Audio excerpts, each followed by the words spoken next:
Welcome to BD tech abroad. যে বিষয়টা নিয়ে কথা বলবো সেটা হচ্ছে ইউএস এর B1 B2 ভিসা নিয়ে কথা বলবো। আসলে আপনার এটাকে নন ইমিগ্রেন্ট ভিসা বলা হয়। এই নন ইমিগ্রেন্ট ভিসা কিন্তু আসলে যেটা বেশ কিছু যাবত কিন্তু আসলে অ্যাপয়েন্টমেন্ট দেওয়া বন্ধ ছিল, অর্থাৎ হচ্ছে ইন্টারভিউটা বন্ধ ছিল। এখন কিন্তু পুনরায় আবার তারা এখানে যেটা রয়েছে আপনার পুনরায় তাদের অ্যাপয়েন্টমেন্টটা চালু করা শুরু করেছে। এখানে যেটা রয়েছে আসলে আমরা আগেই বলেছিলাম যে আসলে যেটা ছিল যে ওরা কিন্তু খুবই অল্প পরিমাণে অল্প অল্প ইন্টারভিউ নিচ্ছিল। এখনও কিন্তু অল্প অল্প পরিমাণে তারা কিন্তু ইন্টারভিউ নিবে নন ইমিগ্রেশন যেটা ভিসা B1 B2-তে। এটা আসলে মূলত যারা ট্যুরিস্ট ভিসা বা বিজনেস পারপাসে আসলে আমেরিকাতে যেতে চাচ্ছেন তাদের জন্য এই প্রোগ্রামগুলো। এখানে যে বিষয়টা রয়েছে, এখানে কিন্তু একটা আপডেট ছিল 2021 সালে যে আপনার 2022 নভেম্বর যারা এর ভিতরে আবেদন করবে 2022 সাল পর্যন্ত কিন্তু তাদের নভেম্বর পর্যন্ত তাদের কিন্তু এই যে হচ্ছে ইমিগ্রেশন ভিসা যে ফিস, অর্থাৎ তারা কিন্তু এর ভিতরে তাদের অ্যাপয়েন্টমেন্ট নিতে হবে। সেই জায়গাগুলো কিন্তু আসলে ইউএসের যে অ্যাম্বাসি রয়েছে সেই অ্যাম্বাসিতে কিন্তু নতুন করে একটা আপডেট আসছে। সেই আপডেটটা হলো যারা আসলে এখন যারা আবেদন করবে তারা কিন্তু 2000 তাদের যে হচ্ছে অ্যাপয়েন্টমেন্টের ডেটটা যদি তারা রিসেন্ট না পান, সেক্ষেত্রে হচ্ছে আপনার কিন্তু তাদের ডেটটা মানে এক্সটেনশন হচ্ছে 2023 সালের নভেম্বর পর্যন্ত। অর্থাৎ হচ্ছে আপনার কিন্তু বেশ কিছু টাইম কিন্তু এখানে হাতে পাওয়া যাচ্ছে। যদি আপনারা এই মুহূর্তে আবেদন করতে চান তাহলে কিন্তু আবেদন করতে পারেন, কেননা যেহেতু অল্প অল্প পরিমাণে তারা কিন্তু ইন্টারভিউ নেওয়া শুরু করেছে, অর্থাৎ হচ্ছে কিছু সমপরিমাণে তারা কিন্তু ভিসা দেওয়া শুরু করেছে। আপনারা চাইলে এই মুহূর্তে কিন্তু আবেদন করতে পারেন B1 B2-তে, যেটা আসলে আর যদি আপনার পারপাসটা যদি কোনো ইমার্জেন্সি থাকে সেক্ষেত্রে হচ্ছে আপনি ইমার্জেন্সি অ্যাপয়েন্টমেন্ট নিয়ে আপনি ভিসার জন্য ইন্টারভিউ দিতে পারবেন। এটা হলো বেসিক্যালি এই ভিসার জন্য আপডেটটা হচ্ছে এইটা। আসলে B1 B2 ভিসাটা আসলে মূলত যেটা আসলে ট্যুরিস্ট ভিসার ক্ষেত্রে বা বিজনেস ভিসার ক্ষেত্রে এটা প্রযোজ্য। এই B1 B2টা এই ভিসার জন্য আপনাকে করতে হলে কি করতে হয়, এই কাজগুলো করার জন্য আপনাকে যে প্রসিডিউরটা ফলো করতে হয় সেটা হচ্ছে আপনি যখন হচ্ছে ইউএসএতে যদি ট্যুরিস্ট ভিসা, আপনি এক্সাম্পল আপনি ট্যুরিস্ট ভিসা ঘুরতে যাওয়ার জন্য প্ল্যান করেন, সেক্ষেত্রে হচ্ছে আপনাকে একটা সুদূর পরিকল্পিত একটা প্ল্যান করে আপনাকে আগাতে হবে। অর্থাৎ হচ্ছে আপনার ব্যাংক স্টেটমেন্টটা যথেষ্ট ভালো থাকতে হবে। দ্বিতীয়ত হচ্ছে আপনার বেশ কিছু মানে আপনার ট্রাভেল হিস্ট্রিটা অনেক স্ট্রং থাকতে হবে। তৃতীয়ত হচ্ছে আপনার যে ইনকামটা যথেষ্ট এনাফ হতে হবে। অর্থাৎ যখন আপনি যে অ্যাপ্লিকেশন ফর্মটা ফিল আপ করতে হয় আপনার যে ভিসার জন্য, এই ফর্মটার ভিতরে একটা আপনার স্পেসিফিক একটা কারণ দেখাতে হয় কি কারণে আপনি ইউএসএ তে ট্যুরিস্ট ভিসার জন্য আবেদন করতেছেন বা কেন আপনি ট্যুরিস্ট ভিসার জন্য আপনার হচ্ছে ভিসার জন্য আপনি আবেদন করবেন, সেই কারণটা কিন্তু এখানে উল্লেখ করতে হয়। সেজন্য যদি আপনার স্পেসিফিক কোনো কারণ বা যদি আপনার ফাইন্যান্সিয়াল ক্যাপাবিলিটি ভালো না, আপনার যদি ইনকাম সোর্স ভালো না হয়, সেক্ষেত্রে কিন্তু আপনি ইউএসএর ভিসাটা পাবেন না। এই জন্য আপনাকে যে জিনিসটি করতে হবে, যখন আপনি ইউএসএ B1 বা B2 যে ভিসা মানে অর্থাৎ যেটা বিজনেস ভিসার জন্য বা ট্যুরিস্ট ভিসার জন্য আবেদন করেন, বিজনেসের কেসটা সম্পূর্ণ আলাদা, কেননা বিজনেসের জন্য অনেক সময় এখানে হচ্ছে ইনভাইটেশন থাকে, আপনার স্পেসিফিক একটা কারণ থাকে। আর ট্যুরিস্ট ভিসার ক্ষেত্রে সম্পূর্ণ আলাদা, সেটা হচ্ছে আপনাকে আপনার ফাইন্যান্সিয়াল ক্যাপাবিলিটি ভালো থাকতে হয়, আপনার যেটা ট্রাভেল হিস্ট্রিটা ভালো থাকতে হয়, এরপরে যেটা রয়েছে আপনার ইনকামিং সোর্সটা ভালো থাকতে হয়। এই সব বিষয়গুলো যদি আপনার ঠিক থাকে তাহলে আপনি অবশ্যই এখানে ভিসার জন্য আবেদন করতে পারবেন বা ভিসা পাবেন। এটা যদি আপনার ঠিক না থাকে সেক্ষেত্রে হচ্ছে আপনার ভিসা পাওয়ার চান্স কিন্তু খুবই কম। এখন আসেন হচ্ছে আপনি এই ভিসার জন্য আপনি কীভাবে আবেদন করবেন বা কীভাবে আবেদন প্রক্রিয়াটা সম্পূর্ণ করতে হয়, সেটার জন্য ফার্স্ট টাইম আপনাকে যে জিনিসটি করতে হবে, আপনার ফার্স্ট হচ্ছে আপনার ডকুমেন্টসগুলো আপনাকে ঠিক করতে হবে। অর্থাৎ হচ্ছে আপনার একটা ভ্যালিড পাসপোর্ট থাকতে হবে, পাসপোর্টে মিনিমাম 6 মাস যেন মেয়াদ থাকে। কিন্তু যখন আপনি আমেরিকার একটা ভিসার জন্য আবেদন করবেন তখন অবশ্যই একটা জিনিস মাথায় রাখবেন যে আপনার পাসপোর্টের মেয়াদ যেন যথেষ্ট বেশি থাকে। আপনার হচ্ছে 5 বছরের মেয়াদ বা হচ্ছে 4 বছরের মেয়াদ থাকলে আপনার ভিসাটা কিন্তু ওই সমপরিমাণে দেওয়ার সেটা সম্ভাবনা থাকে।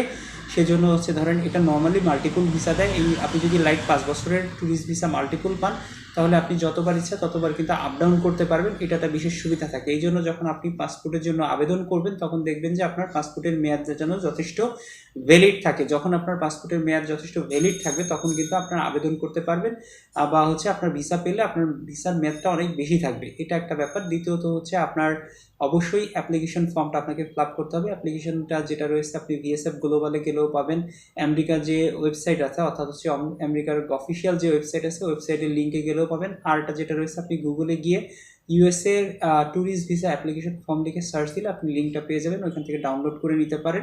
এটাকে আপনি চাইলে হ্যান্ড রাইটিংভাবে ফিল আপ করতে পারেন, চাইলে আপনি কম্পিউটারে ফিল আপ করেও এটা জমা দিতে পারেন। তবে সবচেয়ে ভালো হয় একটা আপনি কম্পিউটারাইজ করে ফ্লাপ করবেন।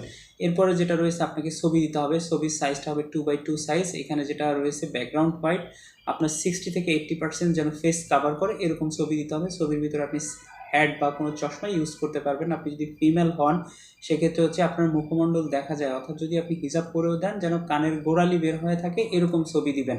এরপরে যেটা রয়েছে আপনাকে ব্যাংকের স্টেটমেন্ট দিতে হবে, লাস্ট 6 মাসের স্টেটমেন্টটা দিতে হবে। 6 মাসের স্টেটমেন্টটা যেটা রয়েছে আপনি আপনার ব্যাংকে যেন এনাফ লেনদেন হয় এই টাইপের স্টেটমেন্ট আপনাকে শো করতে হবে। এরপরে যেটা রয়েছে আপনার ব্যাংক সলভেন্সি সার্টিফিকেট দিতে হবে। ব্যাংক সলভেন্সি সার্টিফিকেট অর্থাৎ হচ্ছে আপনার যে ব্যাংকে অ্যাকাউন্ট রয়েছে সে ব্যাংকে গিয়ে আপনি সলভেন্সি সার্টিফিকেট চাইলে কিন্তু আপনার সলভেন্সি সার্টিফিকেটটা দিয়ে দিবে। এখন আসলে একটা কথা রয়েছে, আপনার ব্যাংকে কত টাকা দেখালে আপনি আমেরিকার ভিসা পাবেন। এইখানে যেটা রয়েছে আমেরিকার ভিসা পেতে হলে আপনাকে পর্যাপ্ত পরিমাণে এনাফ মানি দেখাতে হবে, অর্থাৎ হচ্ছে মিনিমাম যেন 5 থেকে 6 লক্ষ টাকার মতো আপনার যেন একটা নির্দিষ্ট পরিমাণে অ্যামাউন্ট থাকে। অনেক সময় আমরা যেটা পার্সোনাল আমার এক্সপিরিয়েন্স আছে যে আমি যতটুকু দেখেছি যে আপনার একজন 50 লাখ টাকাও কিন্তু ব্যাংকের স্টেটমেন্ট দেখায় কিন্তু ভিসা পায় না, আরেকজন কিন্তু 6 লাখ বা 7 লাখ টাকা স্টেটমেন্ট দেখায় কিন্তু ভিসা পেয়েছে। এটার স্পেসিফিক কারণ হচ্ছে আপনি যখন এই টাকাটা দেখাবেন সে টাকা অর্থাৎ হচ্ছে যে ব্যাংকের স্টেটমেন্টটা দেখাবেন, ব্যাংকের স্টেটমেন্টে যেন একাধিক লেনদেন হয় এরকম একটা স্টেটমেন্ট আপনি শো করলে আপনার ভিসা পাওয়ার জন্য সুবিধা হবে। আর যেটা রয়েছে আপনি যদি ফিক্সড অ্যাকাউন্ট থাকে সেক্ষেত্রে হচ্ছে আপনার ভিসা পাওয়ার চান্স একটু কম থাকে, আর যদি একাধিক লেনদেন থাকে তাহলে হচ্ছে আপনার অবশ্যই ভিসা পাওয়ার ক্ষেত্রে এই ব্যাপারটা অনেক হেল্প হবে। আর যখন আপনি স্টেটমেন্টটা তুলবেন অবশ্যই ব্যাংকের স্পষ্ট একটা নাম্বার বা ইমেল অ্যাড্রেস যেন আপনার